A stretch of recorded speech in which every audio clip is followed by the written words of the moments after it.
What if your money lost half its value in just 6 months?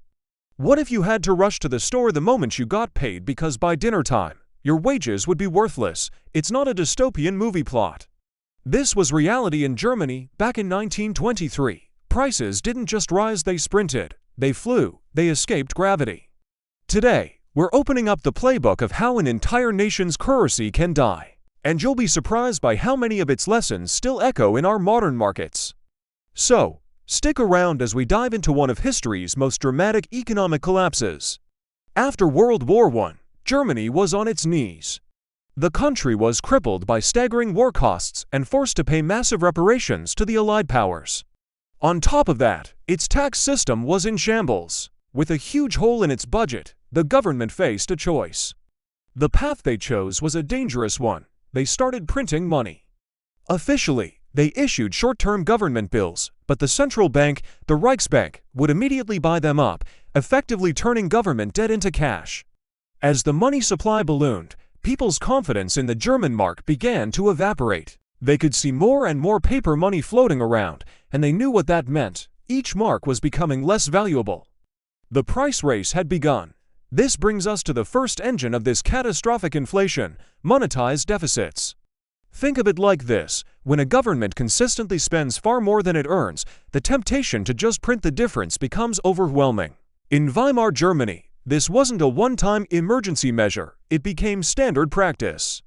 Short-term government debt was routinely converted into base money.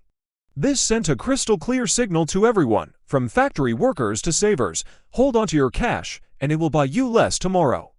So, what did people do? They spent it as fast as they could, trying to beat the next price hike. This simple, rational decision was the first major push down a very slippery slope. The second engine firing up this inflationary blaze was external strain and a total loss of credibility on the world stage. Germany owed its war reparations in foreign currencies, like gold, French francs, or British pounds, not their own depreciating mark. This meant they had to constantly find ways to get their hands on this hard money. They tried to borrow it, but as international lenders saw Germany printing money recklessly, they began to seriously doubt they'd ever be paid back. So, they demanded higher and higher interest rates, and the mark's exchange rate plummeted. A weaker mark made imported goods, from food to raw materials, drastically more expensive. This price shock from abroad fed right back into the domestic inflation, creating a vicious cycle. The third and perhaps most powerful engine was expectations. Once households and businesses truly believe prices will keep rising, their behavior changes dramatically. People stop saving money. Why would you, if it's losing value every single day? Instead, they started a frantic flight from cash. They'd buy anything tangible that might hold its value: coal, a new pair of shoes, foreign currency, even just a loaf of bread. The speed at which money changed hands, what economists call velocity, surged. Money became a hot potato that nobody wanted to hold. At this point, inflation starts to feed on itself. Even without new government spending or external shocks, the sheer panic and expectation of future price hikes can drive the spiral all on its own. By late 1923, the situation had descended into absolute chaos. Prices were doubling in a matter of days, sometimes even hours. To cope, companies started paying their workers twice a day. You'd get your wages at noon, and your family would immediately run to the shops to spend it before the prices were updated in the afternoon. Shopkeepers used chalkboards to post new prices hourly. The German mark had lost its most basic function as a store of value. People resorted to barter, trading goods and services directly. Foreign currencies like the US dollar became the preferred medium of exchange. The financial heart of the country had all but stopped beating. So how did it end? Stabilization finally came in the form of a new, credible anchor: the Rentenmark.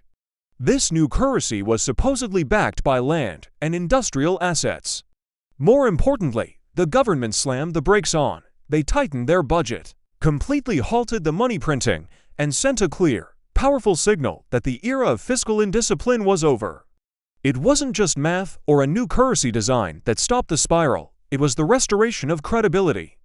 People believed the government was serious this time, and that belief was enough to break the fever of hyperinflation. What can we learn from this today? 3 key lessons stand out. First, credibility is everything. A government's actions and signals must be believable. Empty promises are worthless. Second, fiscal discipline matters immensely. A central bank cannot outrun a government's massive deficits forever. Eventually, the bill comes due.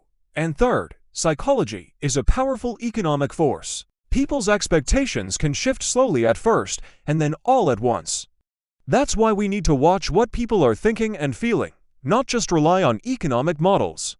This has been Empire of Coin, where we explore true tales of money, power, and panic.